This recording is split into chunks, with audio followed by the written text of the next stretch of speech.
For those of us who have had the privilege of seeing a penguin up close, it's easy to fall in love with them. But unless we take care of them, they might not survive long enough for our future generations to enjoy.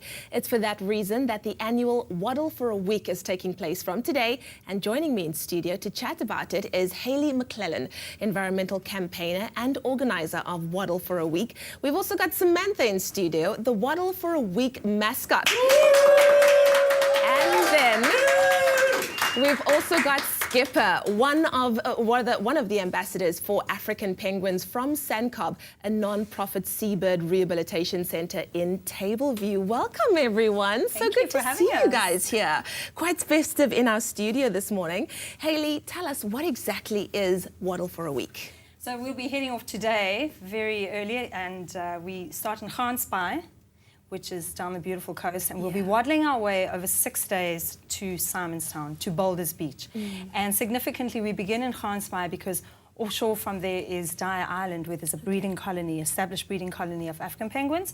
And then a few days later, we head to Betty's Bay, where we visit the Stony Point penguins, which is very, very special, one of the most successful breeding colonies of African penguins, and then eventually we end off at Boulders Beach in Simonstown. Wonderful. So it's 6 days of hitting the road and raising awareness. I love that. So you are raising awareness for the African penguins. Tell us why you're doing that. Their numbers are so low.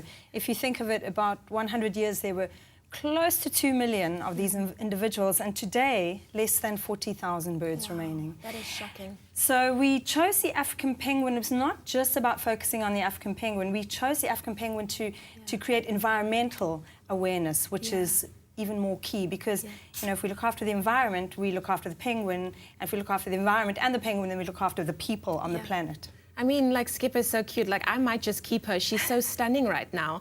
Now, there's a campaign called Penguin Promises. What exactly is a penguin promise? So a penguin promise is an environmental promise. And I think we pretty much get bombarded with them all the time, you know, these days. It's save water, save electricity, grow organic, eat local, lower your carbon footprint, tread lightly on the earth, use less plastic, recycle. You get the idea. Those are all of the environmental promises that we are aiming at through the penguin, because who can resist a penguin? I mean, look at her. She's so, like, cute. Okay, can we get a demonstration from Skipper on how to waddle? It depends. I don't know if Skipper would like to waddle or sit. She seems very relaxed. She's very, very relaxed. She's enjoying look Samantha. at her. She's heading off to Samantha there, so... Oh, wonderful. And then, of course, how can everyone that's watching at home today, our viewers, get involved with what you're doing, support the cause? Because it really is shocking to hear the statistics and how many of these penguins we've lost. Yeah. So we encourage everyone to follow us on our social media platforms from the 13th to the 18th of April, when we'll be waddling. And that's Penguin Promises on Facebook, at Penguin Promises on Twitter. We will be blogging through the Two Oceans Aquarium website non-stop, and we have 2 other professional bloggers with us on the trip, so they will also be introducing the Waddle and Penguin Promises to their networks. Aside from that, you'll see this penguin behind us, Samantha. Samantha's going to be joining us for the entire week, although not waddling the entire 120 kilometers because it's just too far. It's just too far.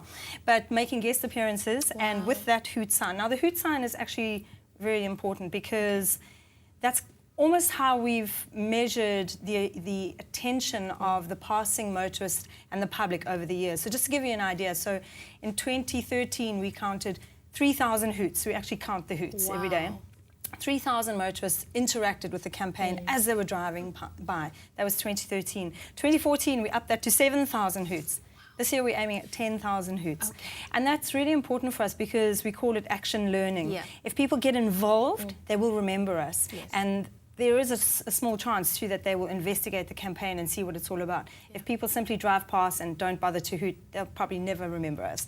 So we want the people to hoot for us. We'll be passing through all the big centres like Strand, Gordons Bay, through Stanford, and then eventually from Muizenberg to Simonstown on the last day. So I think they'll notice us. They'll definitely notice us. I love it. Well, hoot for penguins. There we go. Hayley, thank you so much for joining us on the show. Samantha, thank you so much. You've had Skipper absolutely mesmerized this morning. Good job, Skipper. Good to meet you. Oh, the cutest thing ever. The Waddle for a Week starts today from Gansbaai, and if you see the Waddlers, give them a round of applause or just a hoot. To support our precious African penguins and make a penguin promise, visit www.penguinpromises.com.